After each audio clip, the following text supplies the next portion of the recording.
Hi guys! So, yun nga po, andito po kami sa bridge. Hinihintay po namin yung magsusundo sa amin. Ayan po yung kasama ko si nanay. Ayan. Tagal po ng sundo namin. So, hintay-hintay lang tayo. Hintay-hintay lang po namin. Update ko kayo kapag meron. Ayan, kasama ko si ate ko. Punta kami ang Bagyo. Akala ko huwag kang man. Anong gagawin doon? Ha? Ang Bagyo nga ni. Wala. Saan magpaano? Saan punta? Iwan natin ako.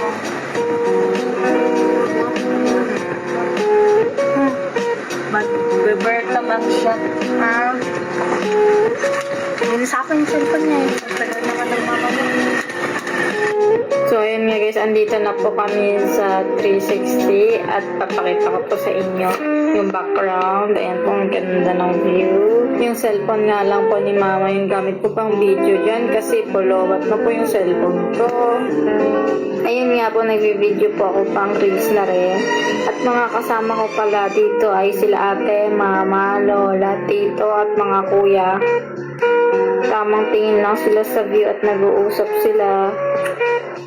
Kita nyo naman ang mga boys na ito, magkakasama talaga sila. Pero si mama kausap niya dito si tito, hindi ko lang nabidyohan. Pakaganda nga ng view dito, punta na po kayo dito sa 360 ang Bagyo. Nakuhanan nga po si Guy, ang aking pinsan na nagsa-cellphone at si Lola na nakaupo. Sa oras na yun guys, gutom na talaga ako. At kaya naman kinulit ko na si mama bumili ng milk tea at makakain namin. Kaya yun nga, kumain na po kami. At nag-usap kami, nagpahinga kami kasi mainit. Hindi nga pala nakuha na ng buo kasi kinuha ni mama yung cellphone niya, magpipicture daw siya. Bumaba na nga po kami at di ko alam kung saan to, basta banda sa Masok para kumukuha kami ng isda. Sila pala dito ang kukuha ng isda. At namasyal na rin po kami guys. Hindi ko po alam kung kaninong fish pan to, pero ayun na nga, kukuha na sila para may pang-ulam kami.